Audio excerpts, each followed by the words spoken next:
I first knew your destined path when you were but a babe in my arms. I carried you then to the home of my guru in Benares. Almost hidden behind a throng of disciples, I could barely see Lahiri Mahashaya as he sat in deep meditation. While I patted you, I was praying that the great guru take notice and bestow a blessing. As my silent devotional demand grew in intensity, he opened his eyes and beckoned me to approach. The others made a way for me. I bowed at the sacred feet. My master seated you on his lap, placing his hand on your forehead by way of spiritually baptizing you. Little mother, thy son will be a yogi. As a spiritual engine, he will carry many souls to God's kingdom. My heart leapt with joy to find my secret prayer granted by the omniscient Guru. Shortly before your birth, he had told me you would follow his path. Later, my son, your vision of the great light was known to me and your sister Roma, as from the next room we observed you motionless on the bed. Your little face was illuminated. Your voice rang with iron resolve as you spoke of going to the Himalayas in quest of the divine. In these ways, dear son, I came to know that your road lies far from worldly ambitions. The most singular event in my life brought further confirmation, an event which now impels my deathbed message. It was an interview with a sage in the Punjab.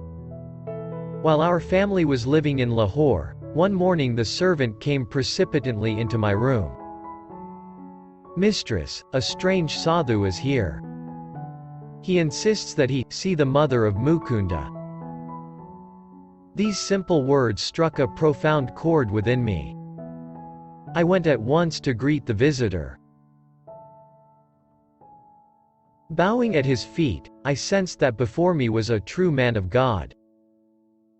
Mother, he said, the great masters wish you to know that your stay on earth will not be long. Your next illness shall prove to be your last.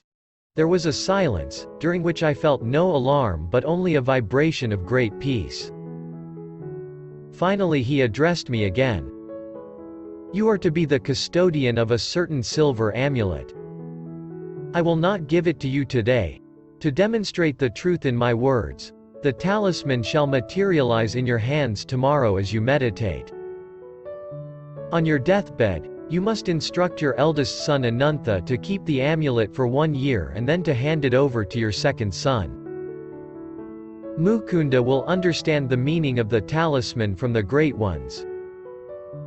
He should receive it about the time he is ready to renounce all worldly hopes and start his vital search for God. When he has retained the amulet for some years, and when it has served its purpose, it shall vanish. Even if kept in the most secret spot, it shall return whence it came. I proffered alms to the saint, and bowed before him in great reverence.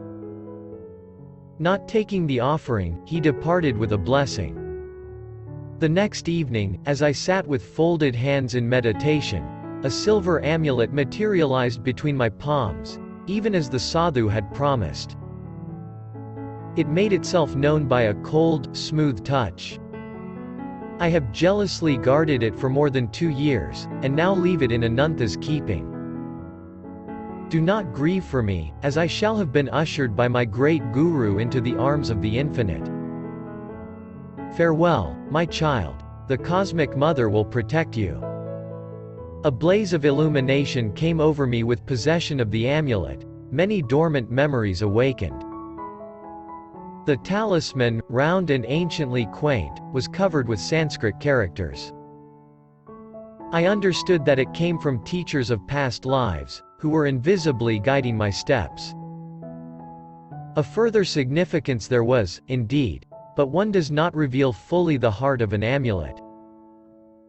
How the talisman finally vanished amidst deeply unhappy circumstances of my life, and how its loss was a herald of my gain of a guru, cannot be told in this chapter.